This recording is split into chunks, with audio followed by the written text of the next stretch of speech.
विपक्ष को एक बार फिर तगड़ा झटका लगा है। राहुल गांधी लोकसभा में विपक्ष के नेता हैं, लेकिन उनकी लीडरशिप में विपक्ष के लिए एक बुरी खबर आई है। वहीं अब सुप्रीम कोर्ट से भी जो खबर आई है उससे भी विपक्ष की चिंता बढ़ गई होगी। कि इससे पहले आपको बता दें कि लोकसभा में विपक्ष चारों खाने चित हो गया।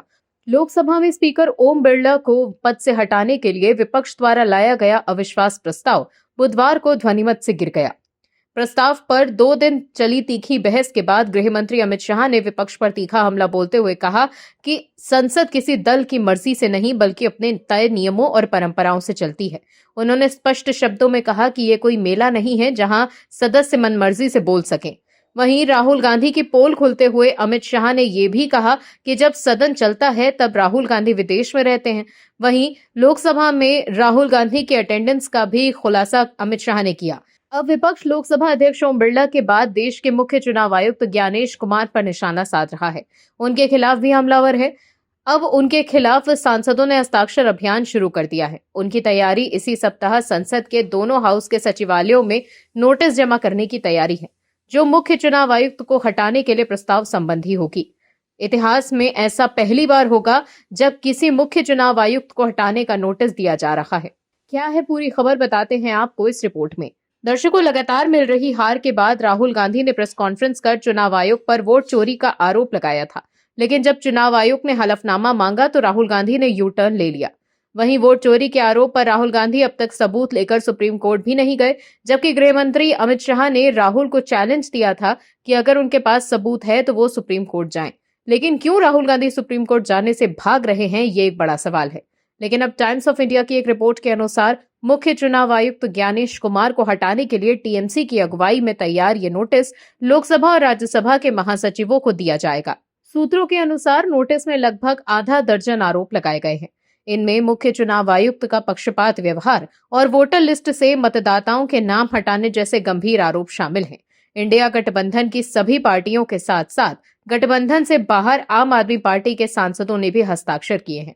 वहीं दूसरी तरफ सुप्रीम कोर्ट से बड़ी राहत आई है। सुप्रीम कोर्ट ने मुस्लिम पर्सनल लॉ बोर्ड में महिला अधिकारों के उल्लंघन को चुनौती देने वाली याचिका पर सुनवाई के दौरान यूनिफॉर्म सिविल कोड यानी यूसीसी लागू करने की जरूरत पर जोर दिया।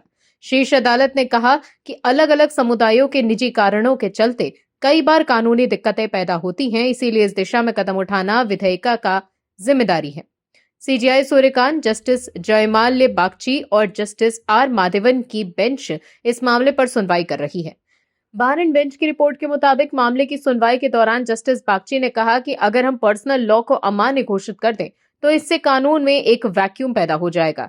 इसीलिए बेहतर यही होगा कि इस मामले को विधायिका की समझ और निर्णय पर छोड़ दिया जाए ताकि संसद यूसीसी पर कानून बना सके।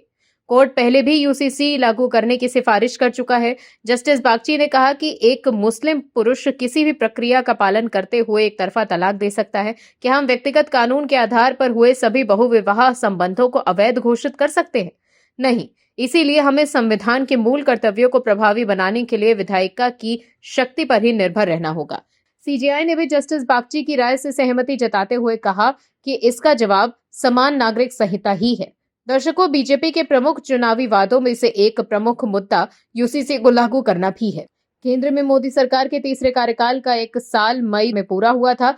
उस वक्त बीजेपी ने अपने एक्स हैंडल से जो वीडियो शेयर किया था उसके आखिरी में कहा गया था कि अब यूनिफॉर्म सिविल कोड की बारी है। वीडियो में लिख कर आता है यूनिफॉर्म सिविल कोड लोडिंग। इस वीडियो से संकेत मिलते हैं कि बीजेपी राम मंदिर, धारा 370, वक्फ संशोधन कानून जैसे अपने वादों को पूरा करने के बाद अब यूनिफॉर्म सिविल कोड लाने पर फोकस कर रही है। बीजेपी ने वीडियो के कैप्शन में लिखा था, मोदी 3.0 के बड़े फैसले, यात्रा तो अभी शुरू हुई है। वहीं अब सुप्रीम कोर्ट भी यूसीसी के पक्ष में है। ऐसे में मोदी सरकार के कानून के खिलाफ विपक्ष के चहीते वकील कपिल सिब्बल और अभिषेक मनु सिंघवी जो सुप्रीम कोर्ट पहुंच जाते हैं कानून पर स्टे लगवाने, उनकी दाल अब यूसीसी के मामले में गलती नहीं दिख रही। वहीं अब यूसीसी पर सुप्रीम कोर्ट की टिप्पणी के बाद बीजेपी के नेता कह रहे हैं कि यूसीसी को अवश्य लागू किया जाना चाहिए। बीजेपी कई सालों से इस मांग का समर्थन करती आ रही है। ये देशहित में आवश्यक है। Bureau report, MH news. आप दर्शकों से विनम्र निवेदन है कि चैनल को सब्सक्राइब जरूर करें